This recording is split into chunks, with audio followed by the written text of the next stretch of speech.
After the incident, Josie's popularity in the design department was no longer what it used to be.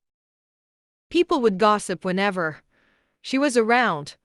Those that were extreme would deliberately bump into her just to insult her. She put up with all of it. It's all right. She would comfort herself. It was nothing compared to her salary. At night, Dexter reached home, late after attending an unplanned meeting. He shrugged off his coat and changed into his indoor slippers. As he was about to head upstairs, he noticed a slim figure curled up on the sofa. The woman seemed to be restless. Her eyebrows were furrowed as she mumbled in her sleep. He went up to her and listened. "Get out of my way, you bunch of stupid admirers. Stay away. Let me earn my money." He furrowed his forehead speechlessly. How badly off is she that she's even dreaming about earning money? At that moment, the laptop screen before Josie flickered. Dexter noticed an interior design plan opened on the screen. Although it was just a rough draft, Josie's ideas and thoughts that went into the design were apparent. Every stroke of the drawing showed off her skill and talent in designing. A rare look of admiration flashed across Dexter's face, but he was bewildered. Why was she under the radar for all these years if she had such talent? Engage. She turned over in her sleep. A teardrop fell from her eye and sunk into the sofa cover. He stood next to her and watched as she muttered again after some time, "Dad." His eyes flickered, the cold glint in his eyes turned into a scoff. "Mr. Russell, you're back." A maid's voice rang across the room. Dexter made a silent gesture, and the maid understood immediately. "Bring her a blanket." He turned around and went up the stairs. The next day, Josie woke from her sleep. She was confused as the blanket draped on her shoulders slipped off. "Miss Warren, are you awake?" The maid's voice rang in Josie's ears as she exercised her stiff shoulders and said, "Thank you for the blanket." Before the maid could say another word, Josie hurried upstairs to freshen up. The maid could only swallow her words. She raised her head, and her breath caught in her throat as the man's attractive face was inches away from hers. Her hand was on his chest. Dexter furrowed his forehead. "Move." "Oh. Yes, sir." She removed her hand and quickly pressed her floor button as the elevator door closed. She shrunk into a corner, hoping they would soon reach her floor. It was awkward as they were the only people in the elevator. Josie took a deep breath and tried to minimize the sound of her breathing. She began thinking, what does one do if a couple in name only meets in the office, especially when the husband is her boss? What else to do but ignore them? Treat them as air? The floor numbers on display ticked up. Josie turned her head to the side to avoid his eyes. But she didn't realize that the elevator walls were reflective. He could see her expression, even though she was standing behind him. "Miss Warren, focus on work when you're at the company. Work hard and your salary will be increased." "Huh?" She looked at him puzzled. "It seems you're in need of money with the way you were dreaming about earning money." Embarrassed, she opened her mouth to speak. As the elevator door opened, she noticed that she was late. She gave up on explaining and quickly exited.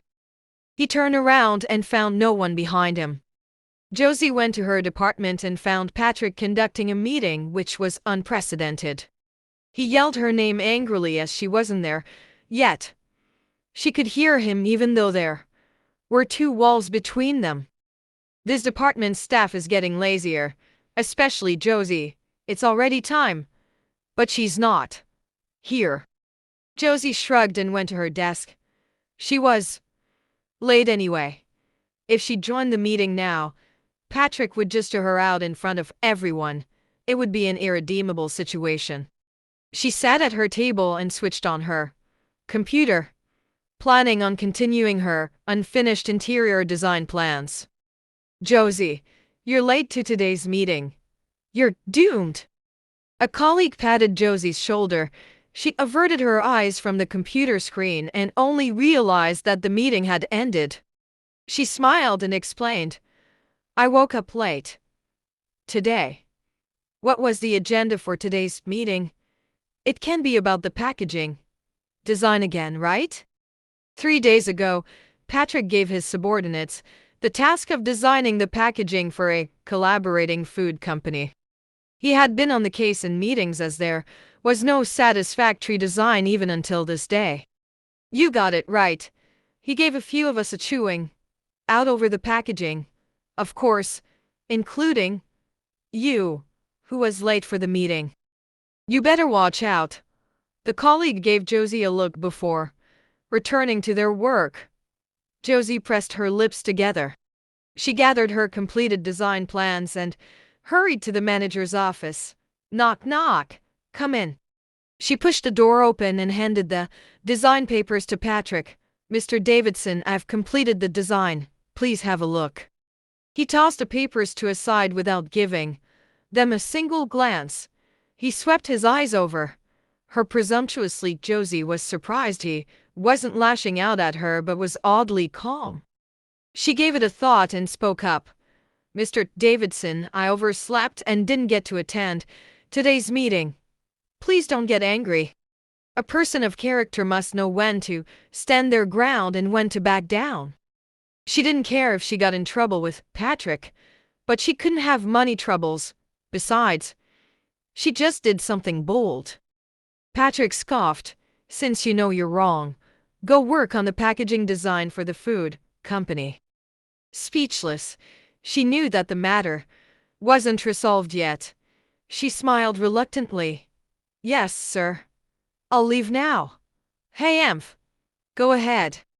He answered plainly, but Josie felt the pair of eyes stay on her until she stepped out of the office. She felt uncomfortable. It felt like he was about to swallow her alive. She turned her head back subconsciously and was relieved to see Patrick engrossed in his work. Perhaps she was overthinking.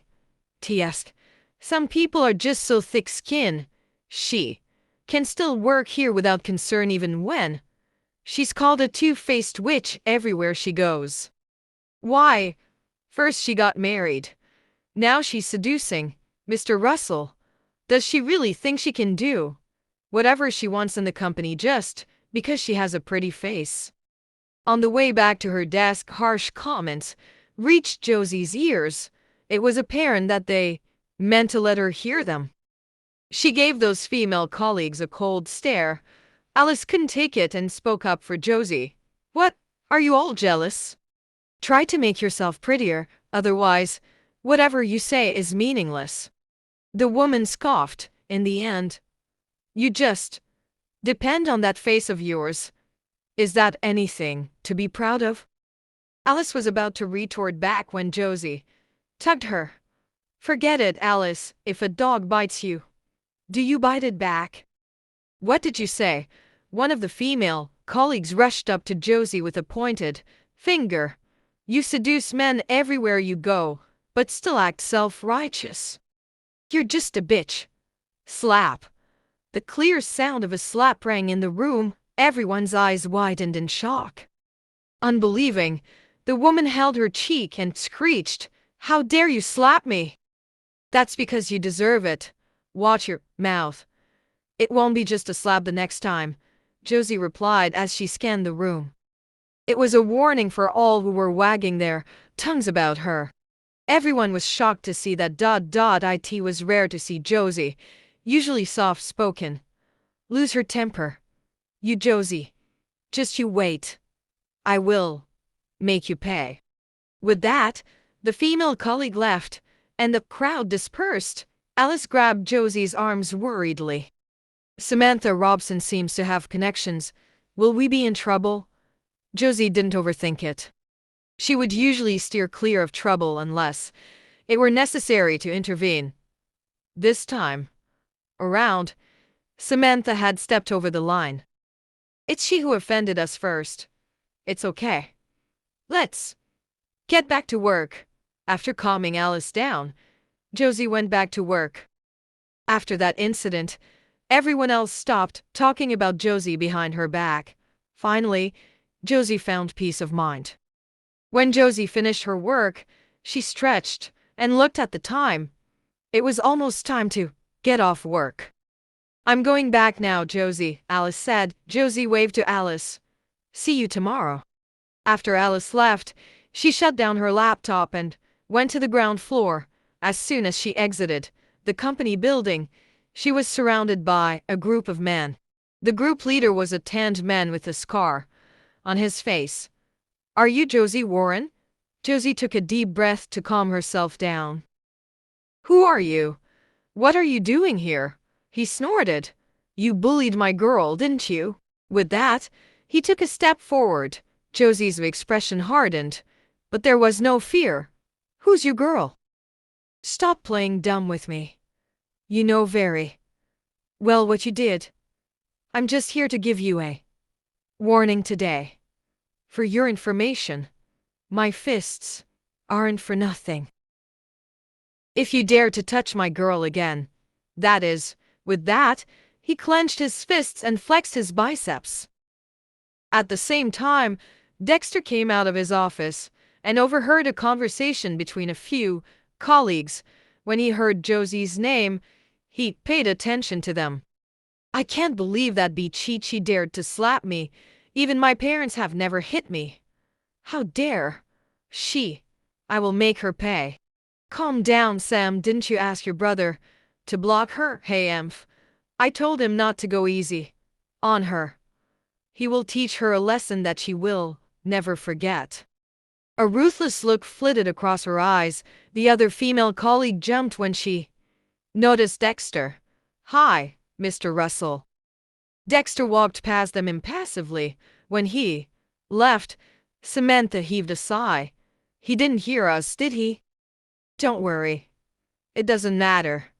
Even if he did, Josie is a nobody. Do you think Mr. Russell would even notice her? Samantha heaved a sigh of relief upon hearing that. However, Dexter frowned when he entered the elevator. As the number decreased, he felt uneasy. Where is this feeling coming from? He thought, still frowning. Before he could figure it out, he had arrived at the ground floor. As soon as he walked out of the company building, he saw a few burly men blocking Josie. He immediately made a call as he walked toward them. I'm going to teach you a good lesson, the man with a scar on his face threatened. Just then, another voice rang behind him. Josie. Josie was stunned to hear Dexter's voice. He walked to her and pulled her hand. It's already after working hours. Why haven't you gone home? She wanted to escape his grip, but he increased his strength as he looked at the scarred face men. What's up with you guys? The men snorted coldly. Since Dexter was alone, he didn't treat him as a threat. What? Gonna be a hero. Let's see if you're up for it. With that, he attacked Dexter with a club. Dexter narrowed his eyes. Just when the club was an inch away from his face, he grabbed it before throwing a punch at that man. The man grunted and groaned, clutching his cheeks. The rest of the group didn't catch what had just happened. They looked at the situation in stunned silence. The scarred-faced man pointed at Dexter. You played dirty. As soon as he finished speaking, Dexter crushed his hand. Everyone there could hear his bones crack. Now you know who you shouldn't cross. Ouch. The man groaned in pain. Bro, I'm sorry. I'll never do it again. Dexter finally let go of him after hearing that that moment. A security guard from the company rushed over. Call the police. Let them sit in jail for a few days. No, please let us go. No matter what they said, Dexter's resolve remained the same. He looked at Josie and asked, Are you okay? I'm fine. Then she winked at him. I didn't know you could fight, Mr. Russell. After complimenting him. She realized they were still holding hands and quickly let go. Thanks, since it's late, I'll be heading home. With that, she wanted to leave, but he grabbed her hand again. I think we're going in the same direction. I'll send you back. Then, Josie was thrown into the car as though she were a pet. She wanted to complain but quickly shut her mouth after seeing his expression. No one uttered another word on their way back until the car was parked in the garage. As Josie unbuckled her seatbelt, Dexter asked, "What was that? Hey, Emph?" Then, she realized what he was referring to. It's not a big deal. She didn't want to elaborate on the rumors in the company. Thanks for helping me out. No one uttered another word on their way back until the car was parked in the garage. As Josie unbuckled her seatbelt, Dexter asked, "What was that? Hey, Emph?" Then, she realized what he was referring to. It's not a big deal. She didn't want to elaborate on the rumors in the company. Thanks for helping me out. Dexter frowned. Are you sure it's nothing? Josie quickly smiled. Yes. It's nothing at all. Give me your phone. Though confused, she handed her phone to him obediently. He punched in a series of numbers. Soon his phone rang. This is my personal number. If you are in any trouble, you can call me directly. Josie was stunned to see that. This isn't appropriate, is it? She said softly. Yeah? She quickly took her phone back. Nothing. Thanks, Mr. Russell. Can I get out now? After getting his approval, she quickly unbuckled her seatbelt and got out of the car. In no time, the sound of a car engine roared. Right after that, the car was gone from the garage.